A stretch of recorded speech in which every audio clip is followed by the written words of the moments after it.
Good afternoon, everyone. Welcome to today's public seminar organized by the Club for Youth at JC Phase 2. Stepping into 2021, we would like to wish you a healthy and happy new year.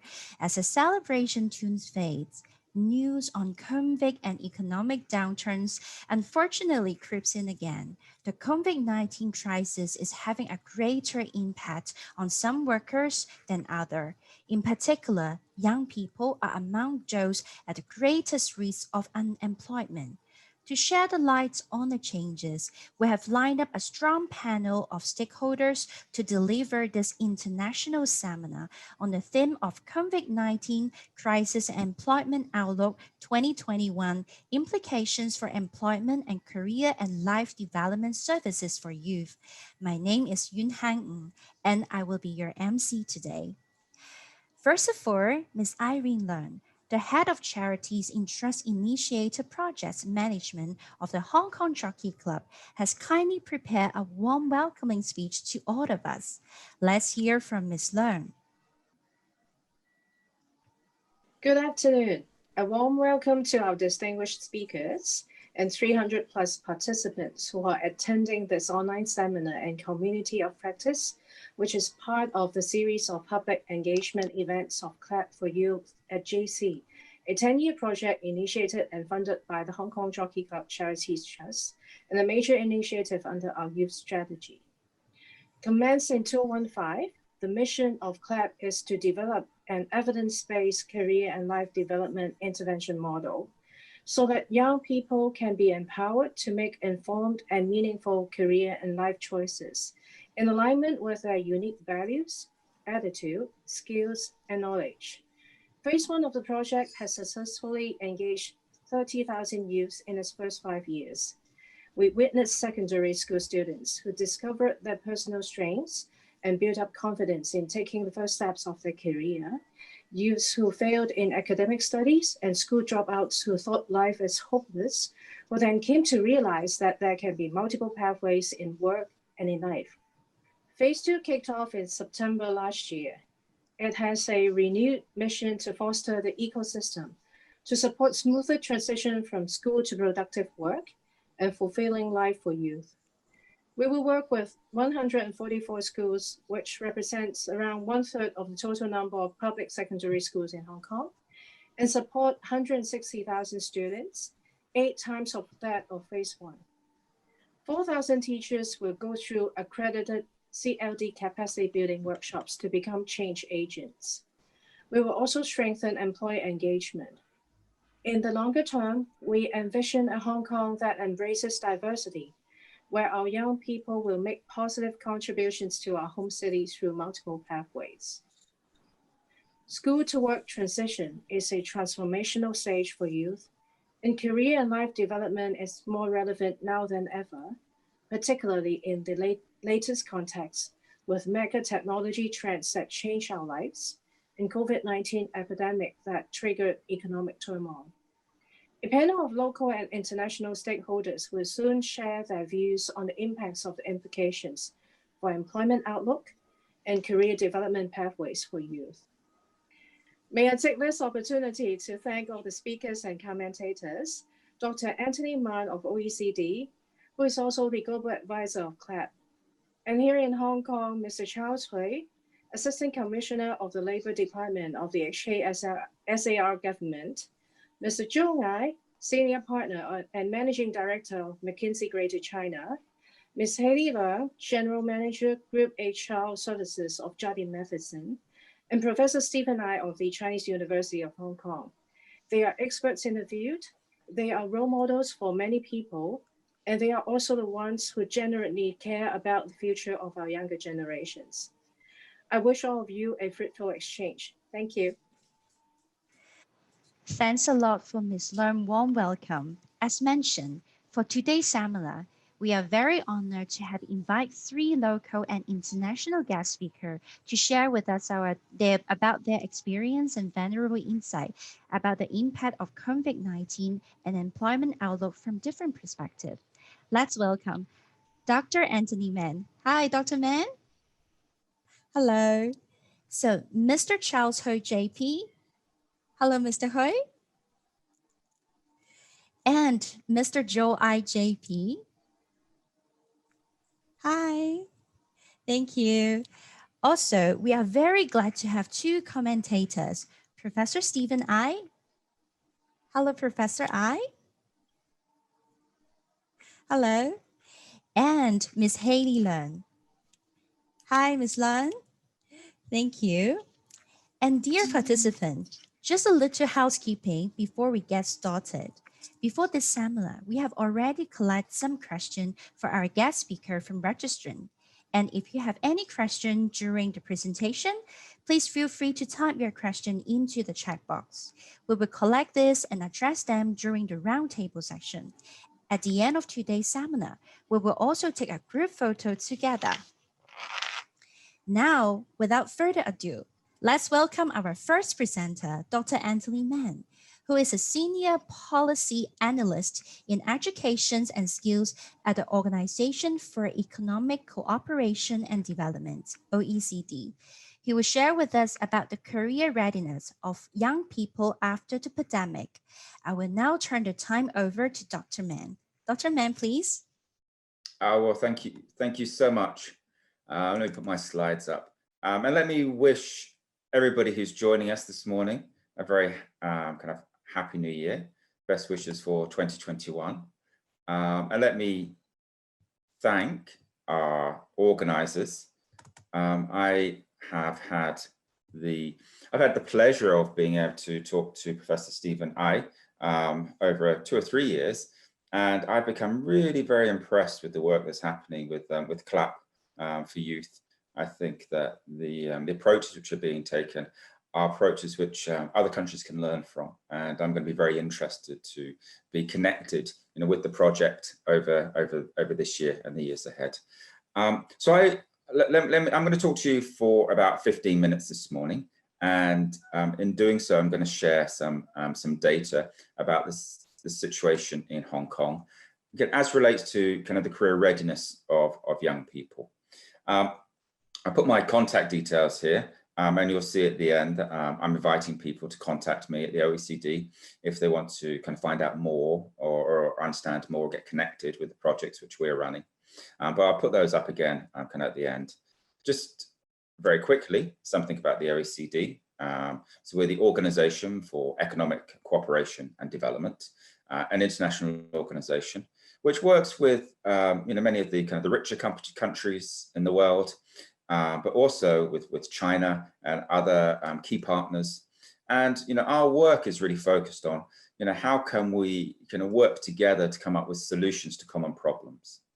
And youth employment, youth unemployment, better preparation for young people into their adult lives is something that is seen as a challenge in many countries. Across the world, young people are staying in education for longer than ever before. They go into the world of work with more qualifications than ever before, but yet we see high levels of unemployment. We see young people struggling to find their feet in the labor market, in the working world. And by working together collectively, we're able to come up with better solutions to support them.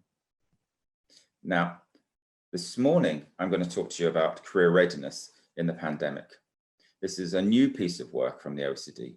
And the key questions which we ask is, how can schools, particularly secondary schools, how can schools best prepare all young people to compete for available jobs during a period of high unemployment?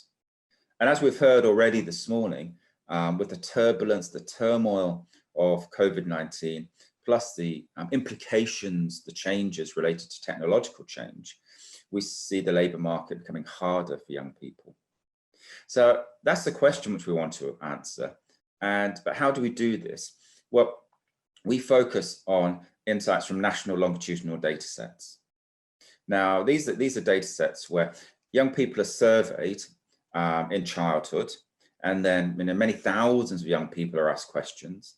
And then every 3 or 4 or 5 years, researchers ask them more questions. And so we follow them through their lives, from 5 to 10 to 15 to 20 to 25. And in that way, using statistical analysis, we can identify where young people do better once they're adults in work, do better than we'd expect given their academic qualifications and social backgrounds.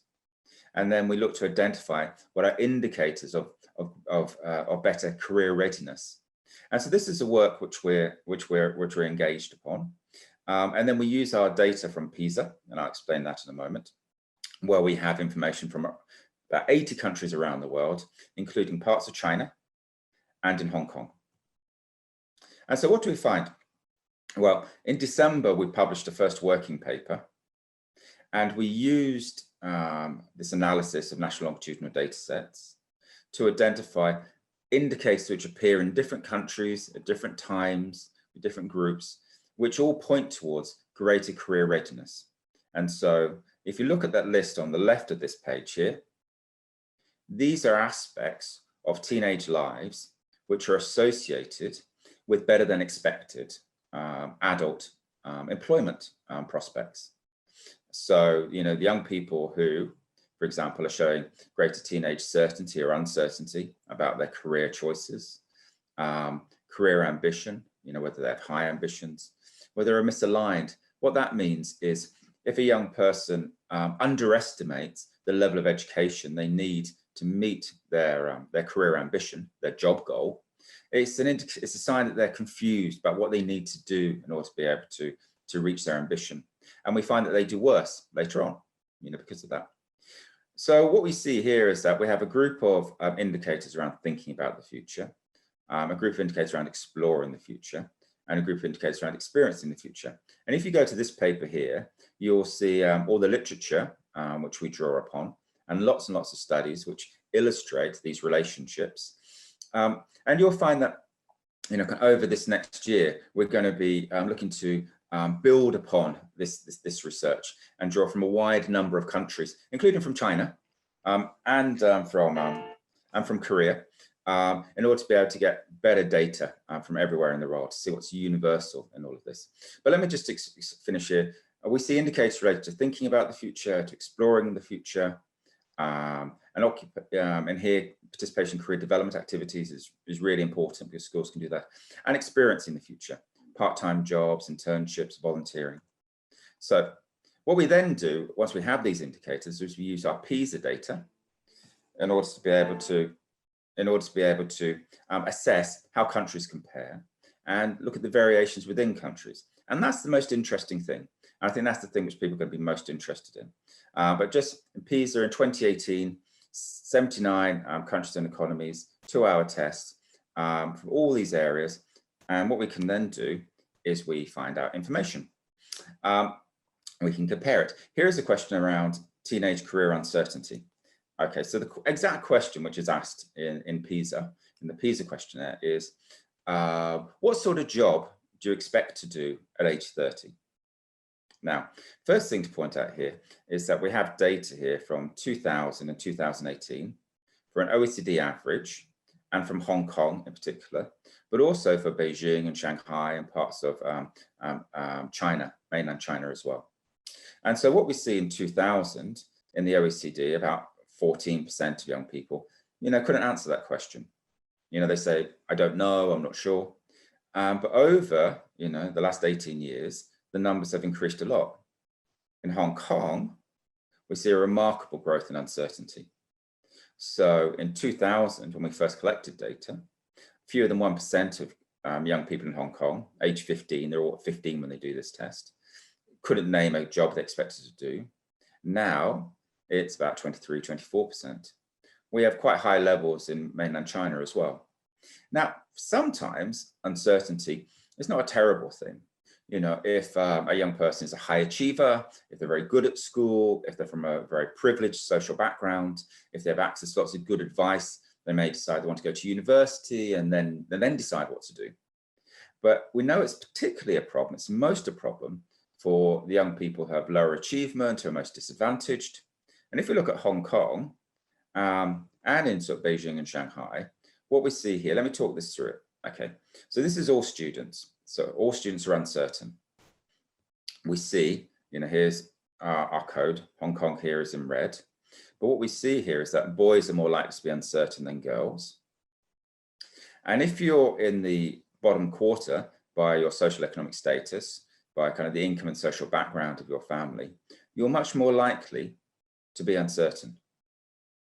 And this is the thing which really worries us here, because we see that low performers in Hong Kong, over a third of them are uncertain. They don't know what they expect to do. And this is an issue because they're making decisions about how they're going to move into the labor market, what training, what education, what experience to get. And these young people here are likely to enter the world of work early and quickly. And what it suggests to us is they probably don't have a plan. And so we can see for high performers, it's lower. If we look at misalignment, and if you remember, misalignment relates to a confusion about the education which you need to be able to achieve your occupational goal. If you see this, again, we have this strong relationship with disadvantage. You know, in Hong Kong, we see here advantaged students, the most advantaged quartile, about 7%. Then over here, it's nearly 30% of disadvantaged students are showing that, you know, if they do have a career ambition, they're confused. You know, they don't know what they need to do in order to be able to achieve their goal. And we find that they're much more likely to experience unemployment, and they're to earn less than we would expect later on in life. Now, one of the key things that schools can do is involve teenagers in career development activities. And here in this chart, you see a range of different activities which children can do, young people, teenagers, 15-year-olds can do on their own, or they need to do within school. And there's a few things which are a concern for us here. I pick out the one which I think is the greatest concern. If you look here, I visited a job fair. Now, across the OECD, around 40% of teenagers say, yes, I visited a job fair. This is really important because it's an opportunity for children to see for themselves, to see firsthand, to meet employers, to ask and understand about jobs and careers in an authentic circumstance. But in Hong Kong, we see here that it's fewer than 10%. Job shadowing is very effective when you go into a workplace. But again, we see very low levels of engagement in Hong Kong. And if we look at in terms of advantage and disadvantage, again, we kind of see the same pattern, you know, that it's, you know, particularly disadvantaged students who are not showing us that they're exploring their potential futures. And we see quite big gaps here, particularly this areas here around the end where we might expect young people to do things more for themselves. You know, schools have a responsibility to make sure that all young people have the opportunity to explore their potential futures. And we kind of know that where they do explore them, that's associated with better outcomes later on in life. And so this is a cartoon which many people will have seen in the context of the Black Lives Matters protests in the United States, but it kind of shows that in terms of provision, we probably need to, you know, be more targeted in making sure that the disadvantaged have greater support than those who have greater support at home. Everybody needs support, everybody needs help in getting into the ground, but some people need more help. And I just wanted to, I'm coming to an end now, and I just wanted to show you this chart, which I think is very interesting. And it helps, you know, to maybe win some arguments in terms of the importance of career guidance. Now, this is what's called an odds ratio. So this is how likely it is that students will agree or disagree with a statement. And the statement here is, trying hard at school will help me get a good job.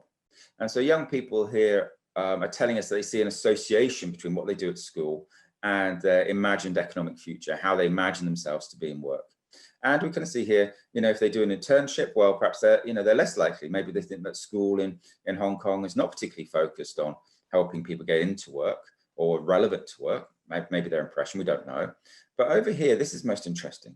I spoke to a career advisor, a career counselor.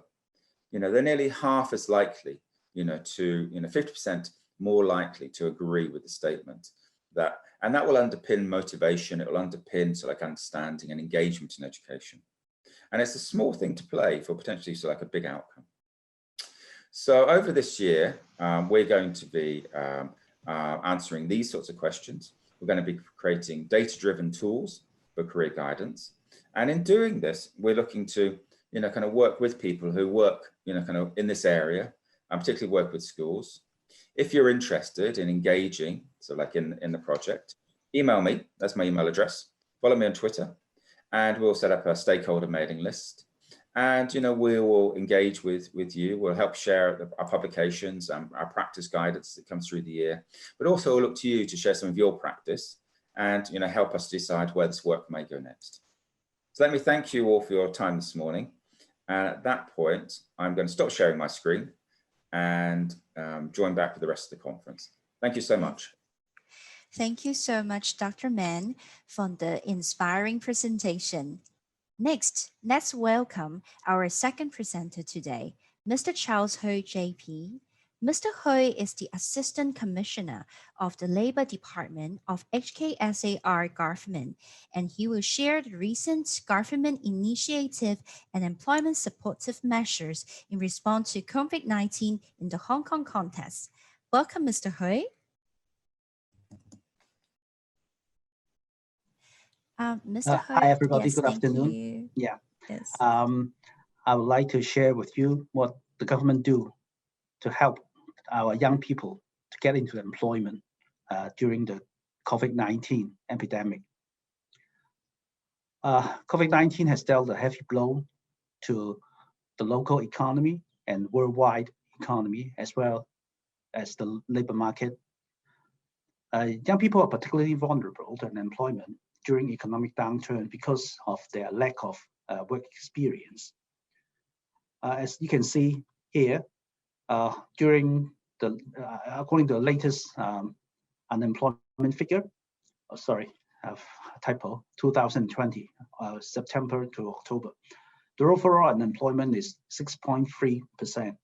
But for those young people aged 15 to 24, the unemployment rate is almost threefold of the overall unemployment rate, which is a worldwide phenomena, not particularly to Hong Kong, but is likely similar in other economies.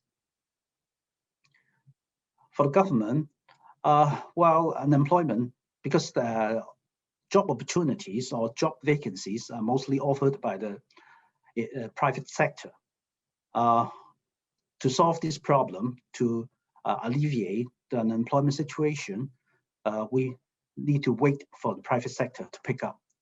But for the short-term measures, the government can have some initiatives to help alleviate the unemployment problems, in particularly for those young peoples. There are two strategies. One is job creation. The other is we provide employment support services for young people. Let me start by the job creation. The Hong Kong SAR government has allocated 6 billion Hong Kong dollars to create 30,000 time-limited posts.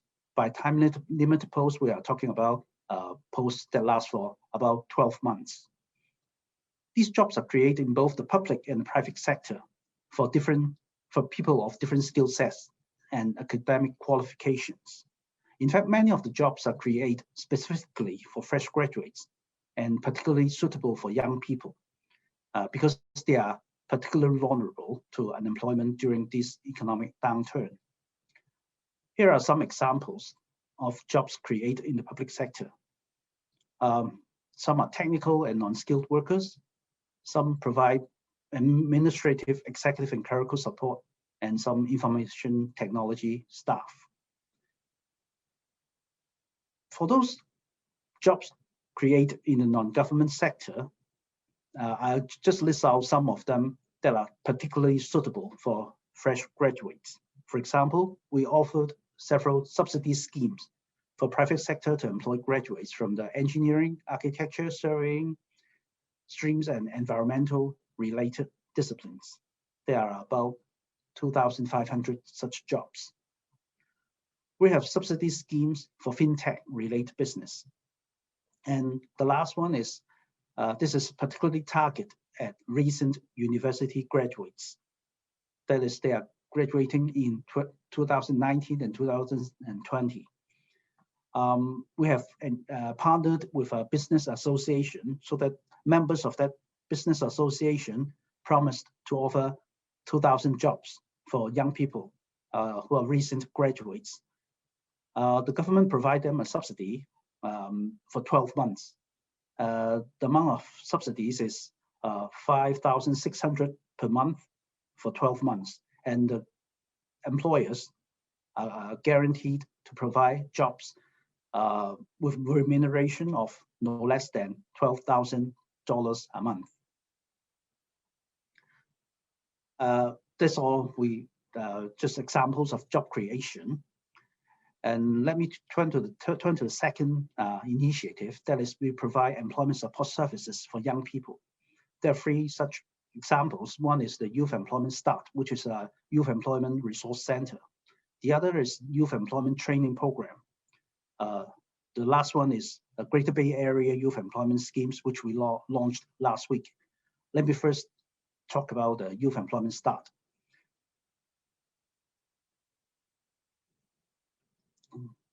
This Youth Employment Start is what we call a Youth Employment Resource Center. That provides a one-stop employment platform for young people. And we do not house these centers in government buildings because young people don't like to visit these boring government buildings. So we pay a quite high rental in Class A commercial building in places where young people used to visit. And it operates on a membership system, so to get them more ownership. The target clients are young people aged from 15 to 29. We offered various sorts of services for young people. The first one is a career assessment kit. It is a computerized program that helps young people to understand their career interests, personality, emotional intelligence, career maturity, and entrepreneurial potentials. We have professionals, they are professional social workers that offered career consultation to young people, a one-to-one, face-to-face counseling sessions that provide personal career guidance and labor market information, arrange mock interview sessions for them, and help them choose a suitable career path. The center also have business members. For those young people who want to start their own business, we offered them some facilities and supports. For example, we offered workstations, business rooms, because they may not be able to afford to rent a decent office. So we have business room to help to let them have meeting with their clients. Design corner that have software and hardware to help them produce publications or publicity materials. And we offered business foundational courses. For example, accounting, legal. We offered legal advice to them, experts with accounting experience to guide them through the business processes. And also, as I mentioned, there are professional consultation services to help them start a business. The Youth Employment Start also organize different sorts of seminars. They are short seminars to help them start their career and help them to hunt for jobs, as well as some soft skills training. Let me turn to another program, is the Youth Employment Training Program. This program is particularly targeted at young people with lower academic performance. The target participants are young school leavers aged 15 to 24 with education attainment at sub-degree level or below. All services are free of charge, and they can join the program any time of the year. We don't have an academic year, so they can join as long as they want. The key element is we provide them training and we give them employment. And we have case managers to guide them through the whole process. The case management services we provide some professional social workers.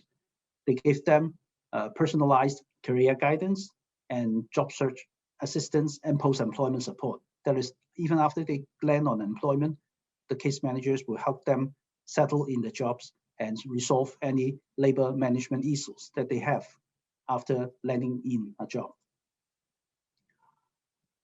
The program also offered pre-employment training to young trainees. They include core course and some elective courses. I'm not going through these one by one.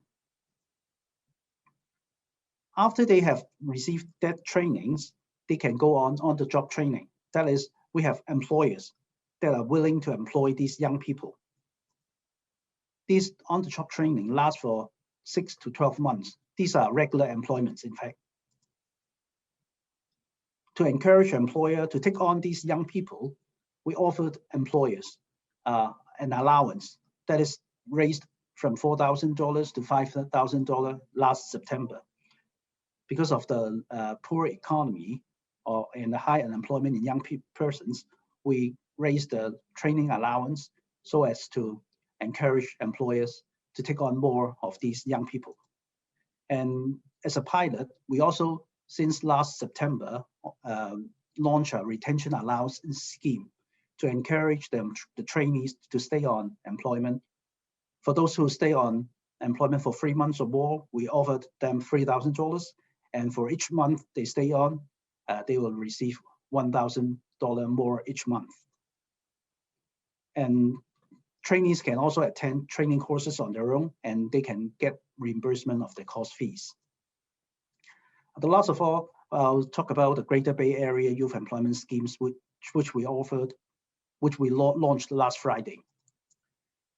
The background of launching this scheme is the Greater Bay Area, with a population of 70 million, which is 10 times the population of Hong Kong, and in an area of more than 50, the size with more than 50,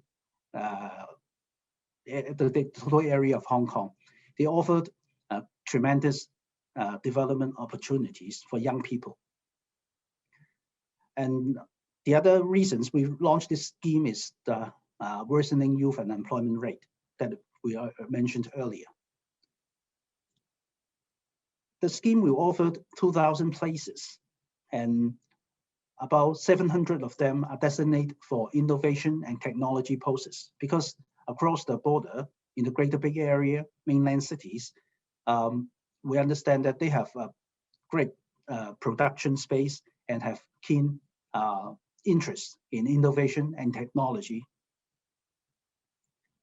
And the government will offer subsidy to enterprise for employing these recent graduates, so as to encourage them to go across the border and get a taste of what is going on in the mainland. We encourage enterprises to join this scheme to offer employment opportunities for these young people. Enterprises with business, the only criteria for these enterprises is they only need to have business in both Hong Kong and the Greater Bay Area mainland cities. That is, they have business here in Hong Kong and across the border. And they are willing to engage young people to work in the mainland cities.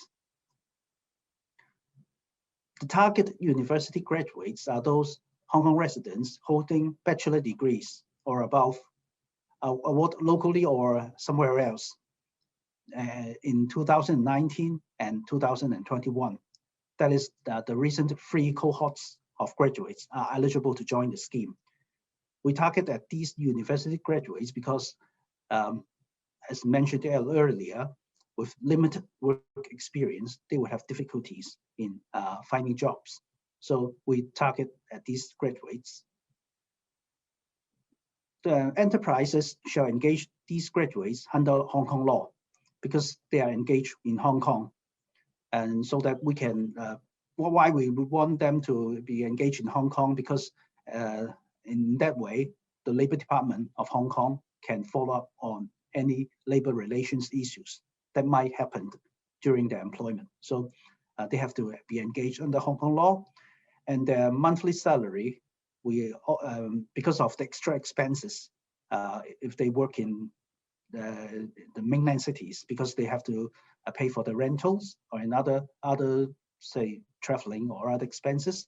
So we require the employers to offer no less than 18,000 Hong Kong dollars per month to these graduates.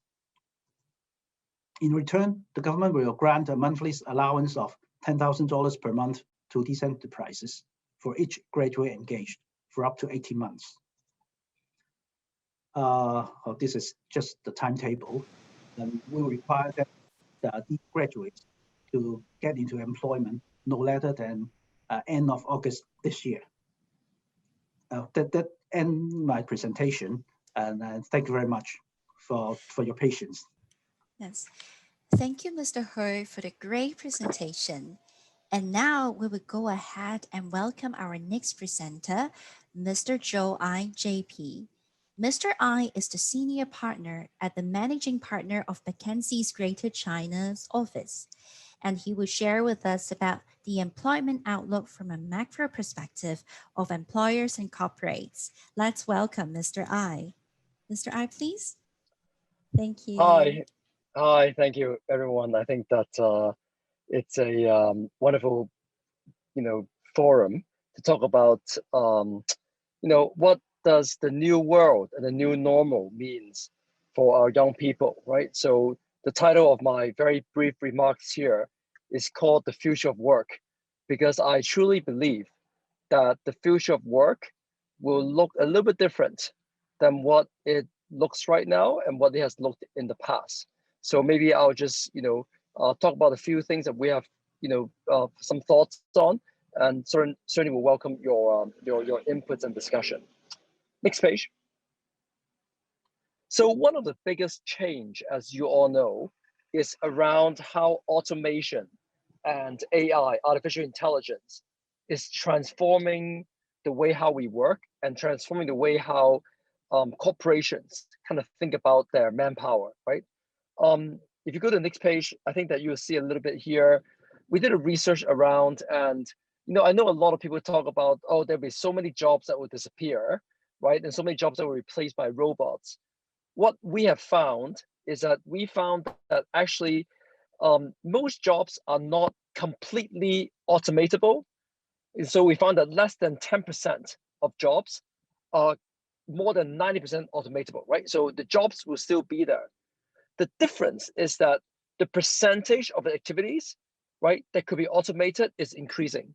So we estimate that around 50% of current work activities could be automated, which means that one, we all need to work a lot more with machines, right, and with technology.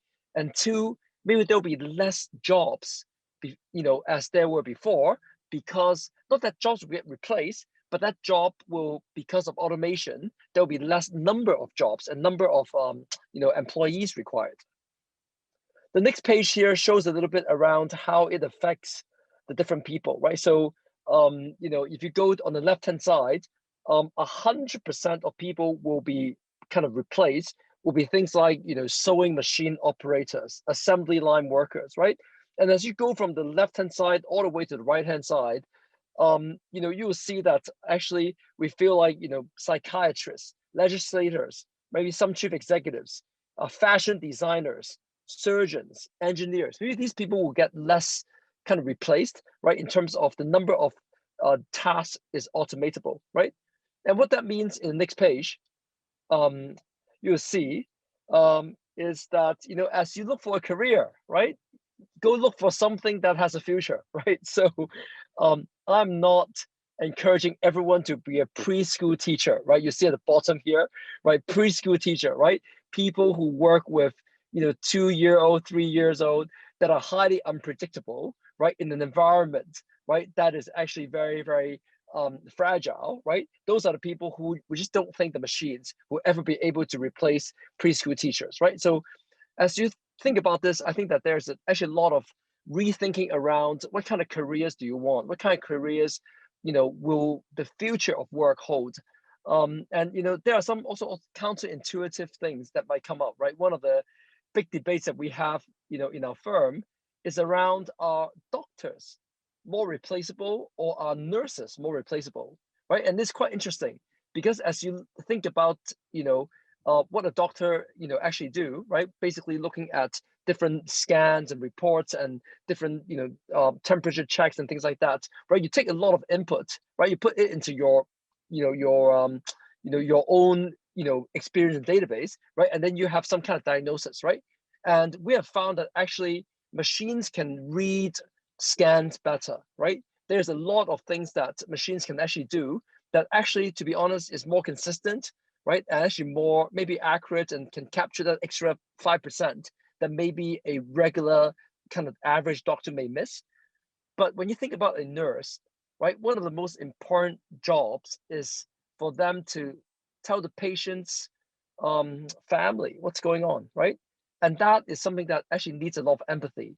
It needs a lot of sensitivity. It is not something that is actually easily replaced by robots, right? So again, as you think about the job types, whether it's low skill or high skill or whether it's replicable, I would encourage you to think a little bit around what's the future of the job, what's the future of the skill set that we have, what's the attributes, right, that you need to have to work well in that particular job, and obviously, the future of that particular occupation. Next page. Very quickly, corporates obviously are adapting to this new reality, right? So as we think about it, there's just kind of 4 key changes, right? The first one is lifelong learning. I think that, learning will no longer be only in schools and universities. I think that corporations and also professional learning, lifelong learning is actually very key because of, the way how, jobs and the requirements of the of the labor market is changing. The second one is around organizational flexibility, right? A lot more corporates are thinking around in the future is no longer as rigid. There will be a lot more, we call it agility, right? Around, corporate forms, right? And that requires people who are a lot more flexible around how you think about your job and your more all-round skill set.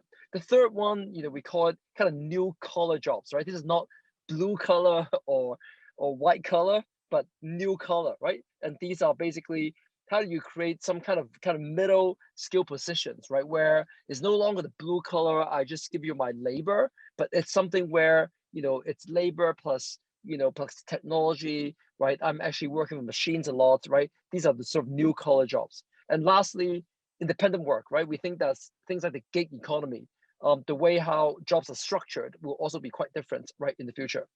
Next page. One of the things that is interesting in this, all of our new generation, right? We believe that actually they possess a lot of the attributes that was distinguished them from previous generations, right? They're more educated, right? It's much more. I think we just heard from OECD that much more educated, right? People are staying in school longer, have more degrees, have more education. Second of all, they are going to be more diverse. Big push around diversity, around kind of female labor force. That's a big difference. The third one is, we are all growing up with digital, right? So basically, the digital transformation, a lot of the jobs in the future working with machines, these are skill sets that the next generation, is born with, right? So that's very different. And lastly, we think that they are more global. Next page. And in that particular spectrum, we think that the young professional millennials are thinking a lot more around meaningful work, around flexibility, autonomy, thinking around connectivity, right, and all that. And I think that it is also incumbent upon corporates to think about how to attract, nurture, right, and ensure that our millennials, will have a good future, right, will have an attractive place that they want to work. Which leads me to my last page, which is kind of 3 questions that I have. And frankly, I don't have very good answers to this, right? The first one is that the world has changed dramatically. The corporate world is also adjusting. But my question is, how are education institutions adapting, and how much more we need to adapt to this new world, the new needs, right, of the future. Second point is around lifelong learning. The burden of closing this skill set is actually now into the corporates. But how do we ensure that actually works, right? For a lot of corporations, I think, how do I think about training for my employees has always been quite tough, right? And very expensive. So the question is, in this new world where that continuous learning is incumbent upon the corporates to do it, then how do they rise to that challenge? The last one is that, our next generation actually have all the, call it the tools and understanding to succeed in the digital world. However, when you listen to employers right now, they do talk a lot around, I can't find the people that I need. When you talk to employees right now, the students right now, they will say that I can't find a job that I want, right? So there is a big gap between the supply and demand of, especially of the new generation, right? How do we close that gap? What's wrong, right? How do we ensure that between education to employment, that we're making the right changes and the right investments to ensure that our next generation, will actually meet the demands, right, of the next, generation of corporates. So I conclude that, more questions than answers, but would love to hear, our other panelists' thoughts as well as, a session here with everyone. Thank you very much. So thank you, Mr. Ai, for the inspirational presentation. And thank you so much for the 3 amazing presentations today. They are very inspiring and give us a lot of valuable new insights. Now we will move on to the commentatory section. Let's first welcome Professor Stephen Ai, Director, Community PI, Club for Youth at JC Phase 2, and the Chairperson and Professor at the Department of Social Work of the Chinese University of Hong Kong. Professor Ai, please. Okay, thank you, Yunheng. So thank you, Anthony, Charles, and Joe for your enlightening sharing. Anthony, I deeply appreciate your presentation on career readiness in the pandemic. I agree with you that career readiness should be paid much more attention in Hong Kong. In particularly, we should enable young people's access to hot rather than cold career development activities in which young people can interact with people to share insights about work. And this activity may include job fairs, job shadowing, and internship. Charles, thank you for sharing the government initiatives and employment support services in response to the COVID-19, all of which represent significant investment of public resources to address the pressing issue of youth unemployment in our city. So thank you very much. Joe, thank you for your presentation on the future of work. I concur with you that it is imperative for education institutions to make better adaptation to the rapidly changing world and to close the big gap between employers and potential employees. So here comes my first comment. So your sharing on career readiness has inspired me about the idea of young people's agency, which refers to the ability to positively influence their own lives and the world around them, and their capacity to set goals and to act upon these goals to effect changes. So when young people develop agency, they can leverage their motivation, values, interests, talents, knowledge, and skills to navigate their career and life journeys and to flourish in society. Nevertheless, the development of agency and career readiness hinges on the resources, opportunities, and support in young people's social context. And here's the idea of co-agency becomes very crucial.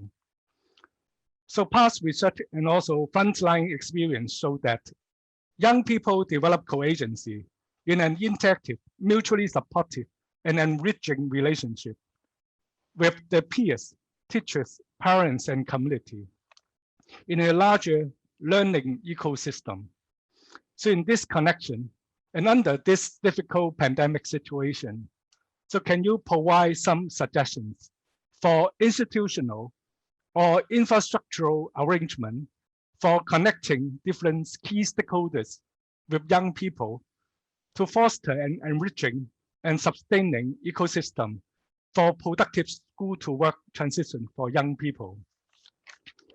So my second comment is about the heterogeneity of young people.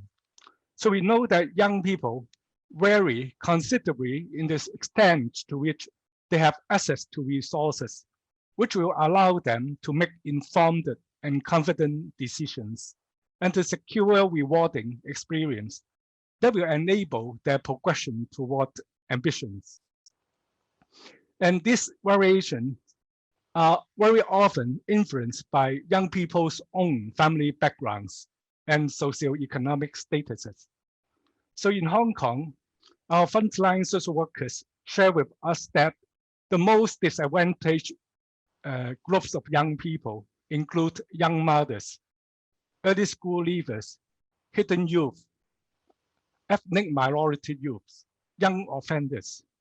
So in this regard, do you have any suggestions for effective approaches to assist these groups of young people to make informed educational, training, occupational choices, and to manage their career?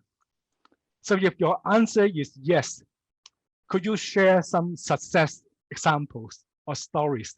So thank you. So thank you very much, Professor Ai, for the comments and feedback. And I will now turn the time over to Ms. Hayley Leung, the General Manager of the Group Human Resource at Jardine Matheson Limited. Let's welcome Ms. Leung. Thank you, Ms. Leung. Yes. Yes, sorry. Thank you. So thank you, Yuan. Yes, so first of all, thank you to Dr. Anthony Mann, Charles, and Joe for the very inspiring sharing of your insightful view on the situation. So as Professor said, I fully support and agree with the points made. And I think I would like to actually look at and give my comment from an employer perspective. Yes, I think it's very encouraging to see that the government, Hong Kong government, provide that sort of opportunity. And I think for Anthony to share with us I think we've been hearing a lot of like inequality and imbalances between the opportunity given to the advantage and underprivileged graduate youth as well. So I think like, and also I think the situation here in Hong Kong or elsewhere as well, that it's getting harder and harder for those like people getting development experience if you don't have a relationship, I think in this commercial world. So for the internship, for job opportunity or experience, yeah. So I think like the Hong Kong government, what Charles has shared with us, I think is very encouraging. That like I would like to appeal to the employer or organization to actually join in by contributing opportunities for young people, for summer internship, for if you have opportunity, you have business in Greater Bay Area, join the GBA Youth Employment Program, then like by allowing more people able to have that experience, yeah. And also I think like in our group that we have quite a number of industry that we regularly could not attract the right talent. For example, like in the construction area, F&B, the retail or hospitality industry, we could not. Yeah, we could not. So I also would like to encourage the employer to collaborate with the government to actually create opportunity to actually provide apprentice program, practicing opportunity for students or youth to really put their learning into practice. Yeah. And I also want to react to the comment Joe made about technology.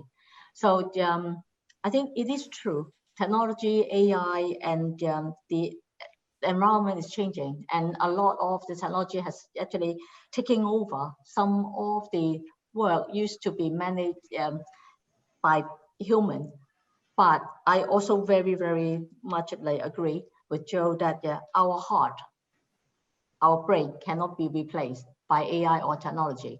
So I think if we are working with passion, if we actually like try to find jobs like that we are sincerely passionate about, then I think that's nothing can replace it. Yeah.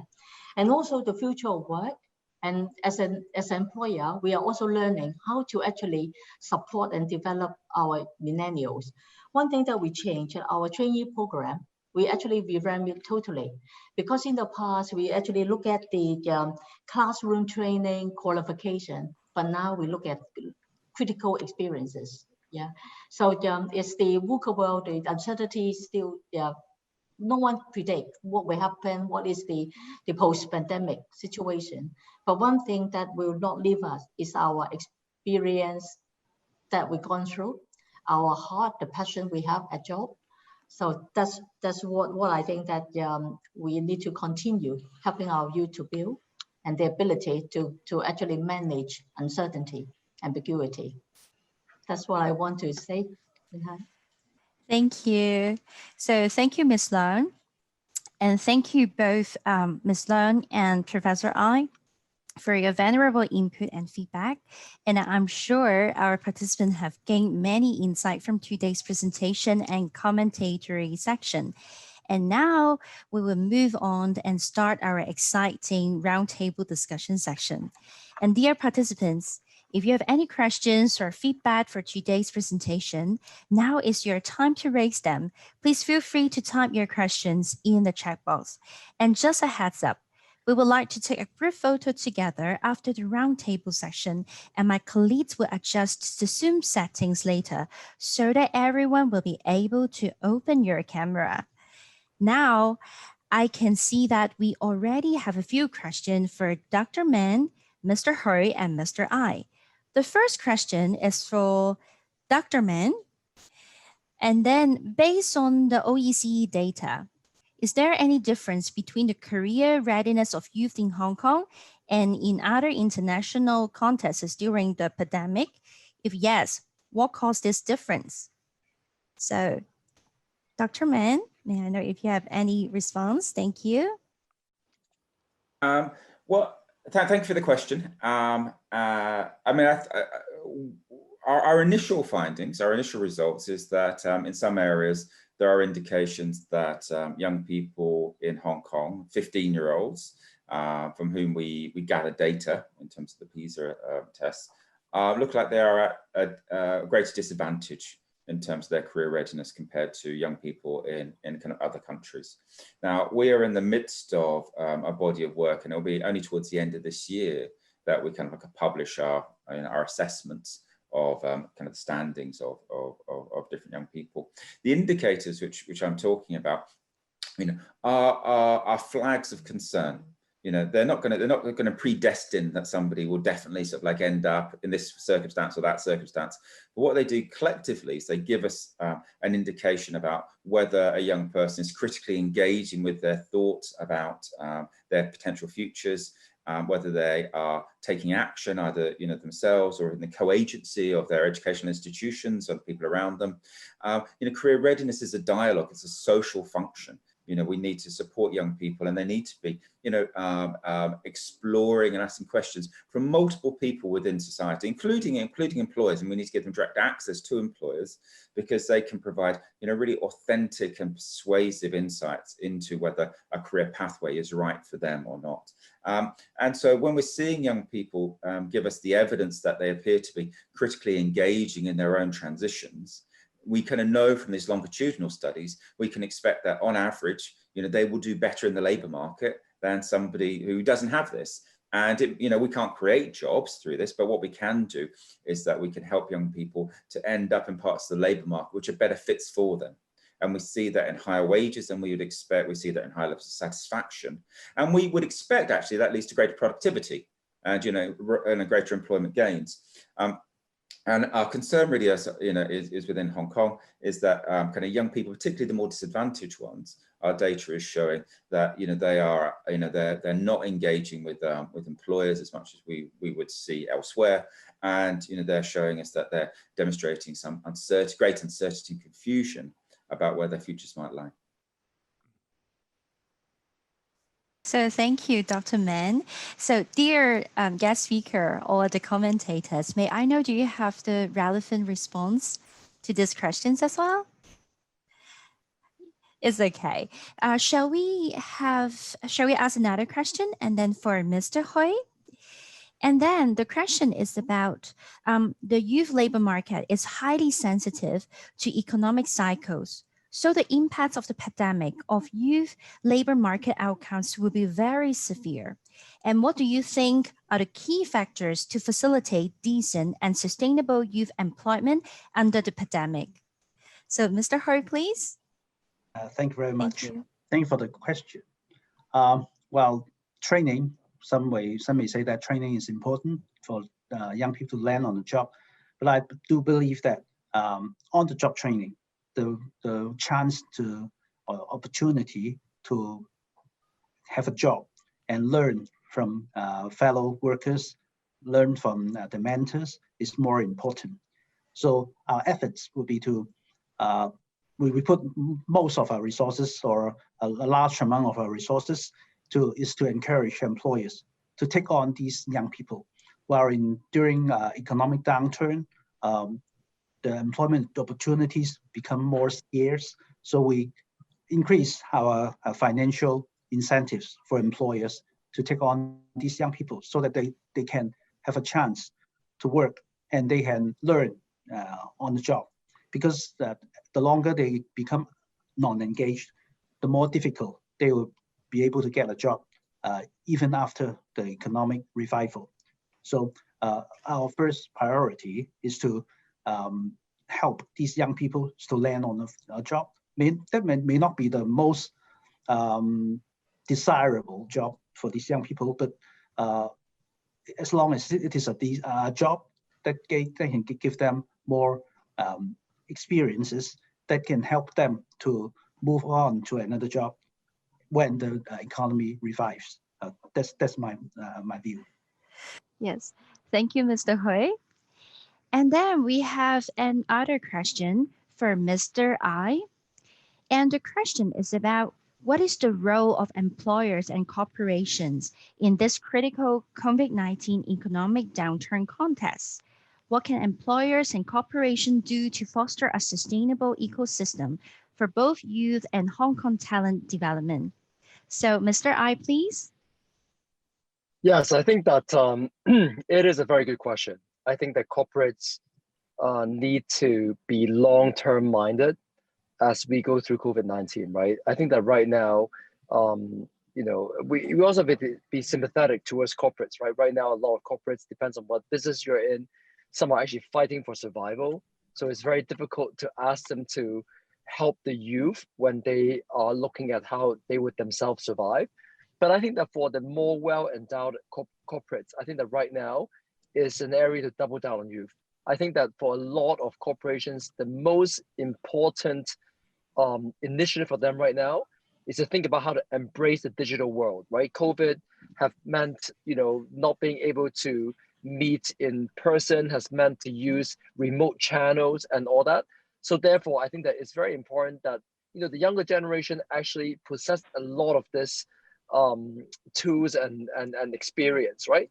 So they can actually be much more useful now than they were before, right? So I do think that, as corporates think about the longer term kind of manpower, I think right now, post-COVID, it's the time to embrace the youth, to embrace digital, and to think about that transformation that will bring them into the new world, right? So I think that right now, it's an unprecedented time, it's a time of crisis, but it's also time for people to step up in their responsibility. So thank you, Mr. I. And may I ask, like the guest speaker or the commentators, do you have any response to the question that we asked previously?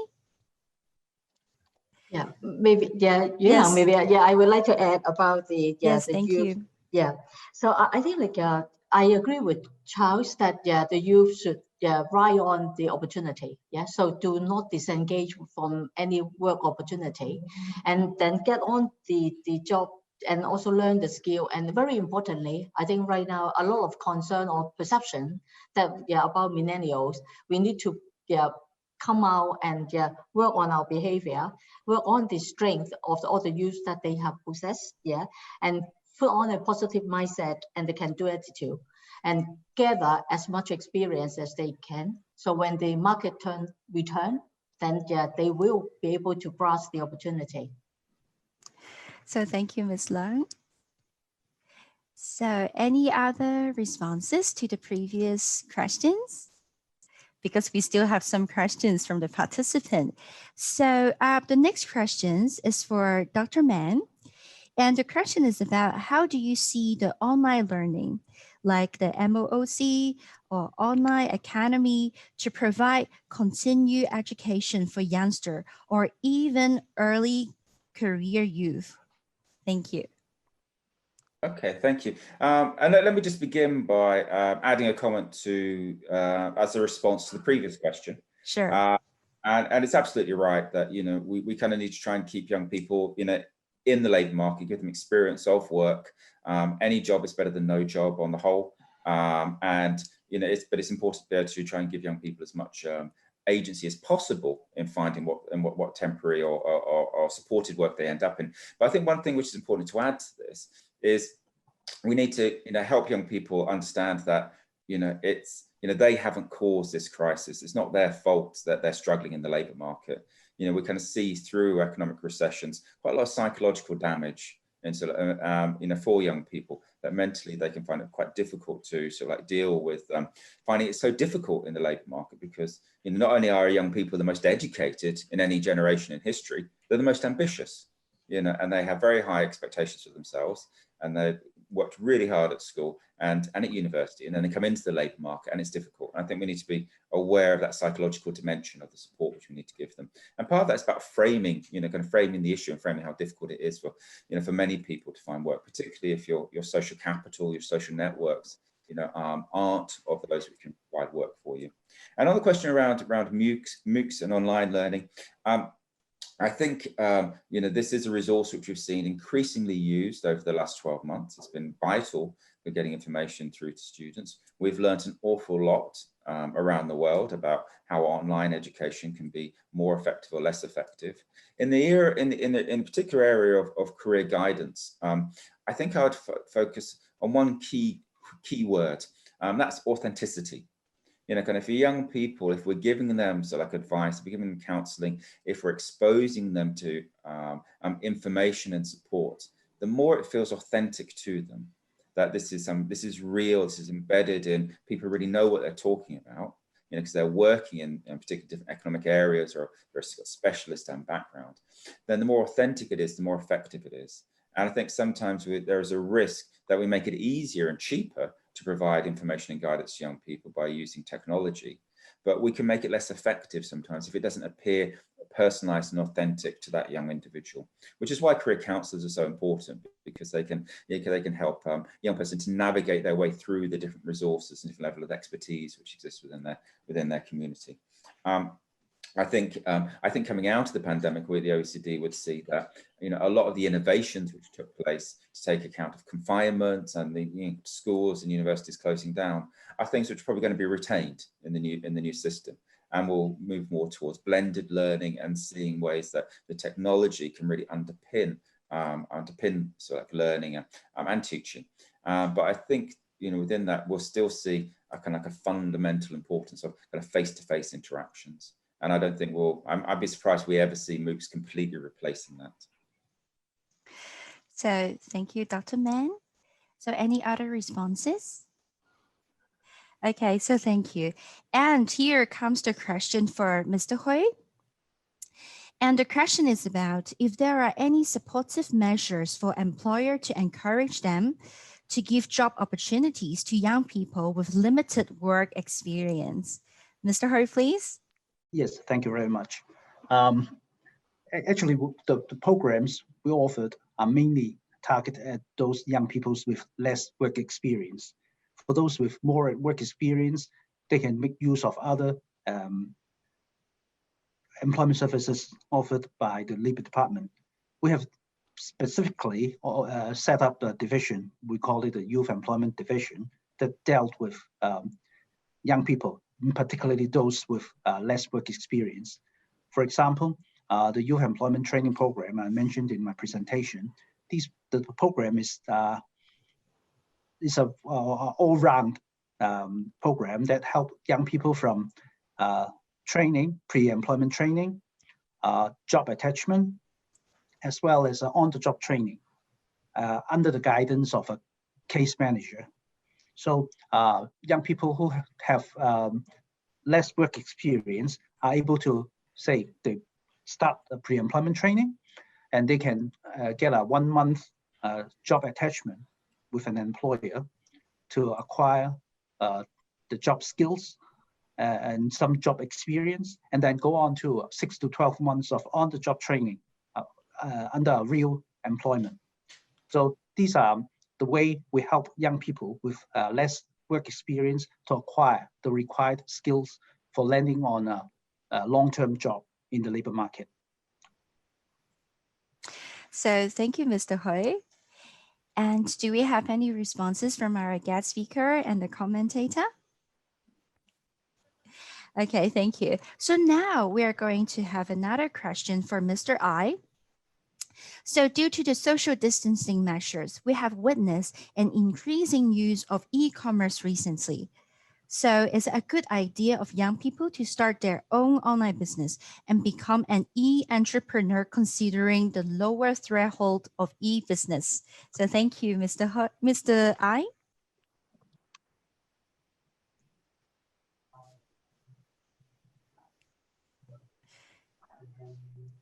So Mr. I, yes, thank you. Hi. Yes, look, I think that it's always very difficult to talk about entrepreneurship, because in entrepreneurship, there's always a low probability of success, but it's a great experience, right? So I'm always encouraging people that say, if you have the, means and the opportunity to, start a business, I think it's a great opportunity.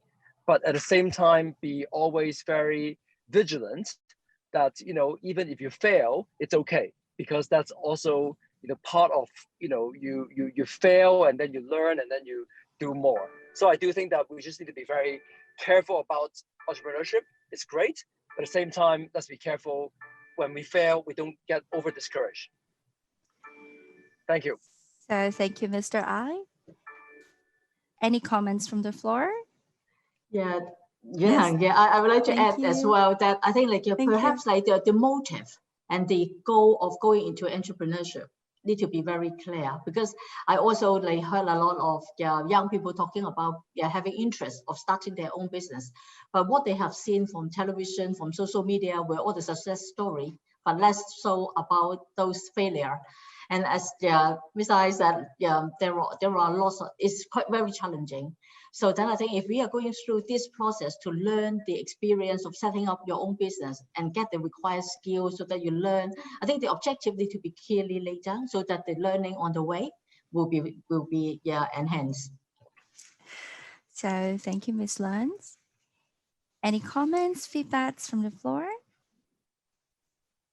Okay, so thank you, Ms. Leung.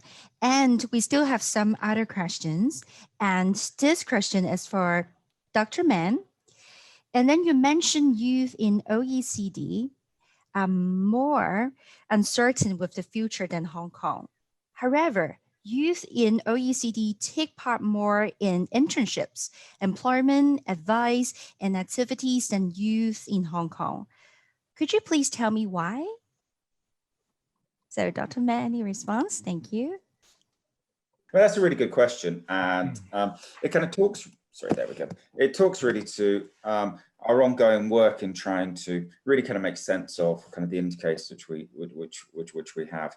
Now, some of the studies, which we're drawing on show us that it's not simply just by taking part in a career development activity, whether it's like an internship or talking to a counselor or going to a job fair, that matters. It's also about things like how frequently it happens.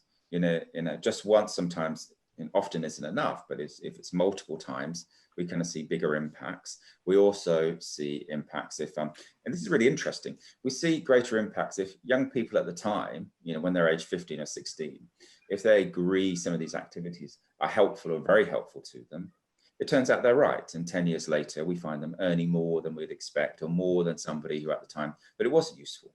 And that kind of speaks to our theory of change here, that kind of young people kind of lack access to information and support, and it varies in terms of how much they lack. It varies with their individual circumstances, their individual ambitions. But there's an issue about kind of the quality of the experience which they're engaged in, and that's really about, I suppose, kind of quantity and perceptions. And the more that we do find that the more young people are exposed to their career development activities, the more useful they find them, and the better they do later on. So there's kind of some interesting relationships there. Now, in terms of kind of uncertainty is a flag for us. It doesn't doom somebody for sort of doing terribly in the labour market, but it's one of a number of flags which give us it gives us a sense of concern. We see that in most countries, most young people do have an idea at age 15 about what they want to do. And that's good because, in most systems, even though compulsory schooling might finish around 15 or 16, most young people stay in education now. But they move to a situation where they have to make choices about, where they're going to study, how they're going to focus on which subjects. And as they're doing this, they're making investments in their profile, which they hope an employer will acknowledge and give them money in exchange for. But as they're doing that, we kind of want them to have some guidance, some compass to work by, and having a sense about what job I expect to do at 30 gives an indication that young people have thought about this question and are engaged in it. But what we need to do is we need to look at the profile across all the different indicators, and then that will tell us that some young people need greater support here or there, or whether activities are really sort of like having a positive difference on young people's career readiness. So thank you, Dr. Mann, for your response. May I know any further response from the floor? So, maybe here I like to make some further comment about the OECD study. Anthony, I think, thank you for especially referring to the case of Hong Kong young people. So, and when I noticed that the comparison is against some young people of similar cultural context like those in mainland China, that make a lot of sense. So regarding the question, so when we say that exposure to career guidance activities and also young people's career readiness, I think the whole OECD data set can be understood in different ways. We can do it cross-sectionally, but different socioeconomic contexts and also employment opportunities, that also make a lot of different sense.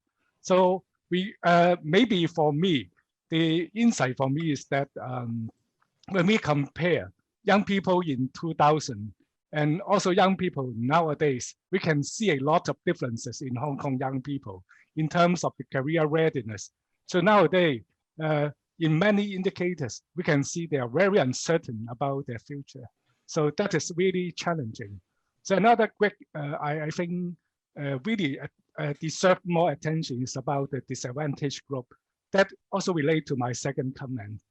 So I think we need to pay more attention and to deliberate what kinds of systematic work can be done by society as a whole, by different stakeholders to address their concern.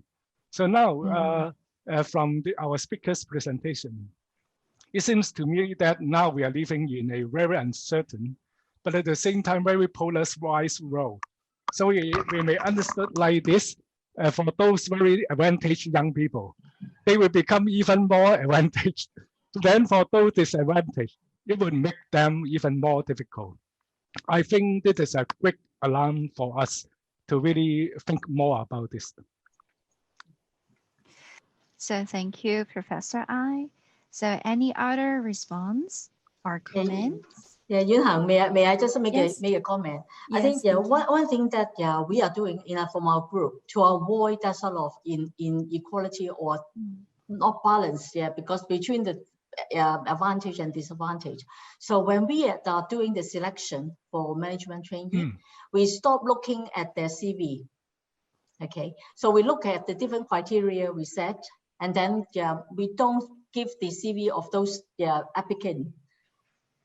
Then everybody on a fair ground, when they go into an assessment center, then we see them in action by action.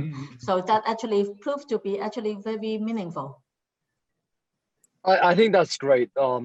Hey, I want to jump in because one of the programs that we have actually tried is called Generation, right? And we were doing that a lot with CLAP. And one of the notions is that in Hong Kong, sometimes we overemphasize academic results, and so therefore, there's only so many people who can get the A's, right? So from a very young age, there's a big group of students who get very discouraged from what they're hearing from their teachers. But when you go into the real world, when we look for employees, you don't really care whether they got an A in certain subjects, right? But you care about a lot more the attitude, the attributes, the way they handle themselves, the way they communicate, and all that. So we saw this program that kind of taught people kind of what are the key things that you need to succeed in your work. Which is very different from what schools are teaching. And I keep repeating the theme around solving the gap between education to employment, because I do think that right now our schools and the system needs to reflect a little bit what actually success means for a lot of students who may not be academically excelling in their work. And I think that right now the societal pressure is just too large in some ways that employers are not really thinking around giving them a chance. I'm very encouraged when I hear you saying that you're giving these people a chance, even when they may not have the right background or they may not have the right academic credentials, because I do think that there is a lot more than just getting good grades in school. Agree. So thank you, Mr. I guess Dr. Mann would like to have some comments, because just now I saw you raise your hands a few times. So may I invite Dr. Mann to have some comments? Yes, thank you. Oh, well, no, thank you so much. I just really wanted to pick up on a couple of points there. One was this issue about sort of disadvantage. And we kind of find that that in many countries, a very standard part of kind of preparation for working life is to do a placement of 1 or 2 weeks. And in many countries, schools will say to students, you find your own placement. It's your job to do. And, they think that that's a very good thing for the student, because they're having to be personally effective in communicating with people outside their environment and then finding these things. But the problem we find is that, kind of the quality of the placements are very, very significant, and they relate very closely to the social background of the students. But if schools take the kind of the responsibility to manage the process, we find a much fairer, a much more equitable distribution of these placements. And I think, one way that schools might think about this is we kind of ask the students to source the placements generally, but then the school itself takes responsibility for matching the student with the placements which they have. And then, picking up on that last point from Mr. I, about student motivation and about student preparation. One of the really interesting things we found in our PISA data is that students who volunteer, who take part in part-time work or do an internship, are statistically much more likely to agree that they feel comfortable in adapting themselves to different circumstances. And adaptability, flexibility is kind of part of the demands of this new work world, where we expect it to change very quickly. And so by giving people very first-hand experience, we see that they gain themselves, or become aware that themselves, they have a skill which will be of value later on. And then very finally, I just really wanted to make this point, is that in education systems, success and failure can always be is often seen as how good you are in terms of getting your marks, your academic marks. And not everybody's going to get an A or be in the top 10%. But by engaging schools more closely with the economic community around them, we give young people an opportunity to imagine their futures as adults in different worlds, which are kind of related to their educational achievement, but they're separate from it. And that can give them dignity and motivation and encouragement as they go through their schooling and trying to find places in the labour market where they will find their own personal satisfaction. And that's not always the job which pay the very most. It's the one which is right for an individual. And I think we need to help young people explore that. Then we need to help them develop pathways to make them competitive and relevant to employers in those areas they're most interested in. So thank you, Dr. Mann. Yes, and due to the time limit, I think we can have one more question before we end this roundtable discussion. And the question is for Mr. Hui. And the question is about, are there some service or support for youth who are from mainland China or other countries and studying in Hong Kong? Thank you, Mr. Hui. Yes, we have the employment services we offered are equally applicable to those who study here and who are able to who can legally work in Hong Kong. They are equally applicable to them. Just for example, the youth employment start I mentioned earlier is also applicable to these students. They can come to our center and receive all those services free of charge.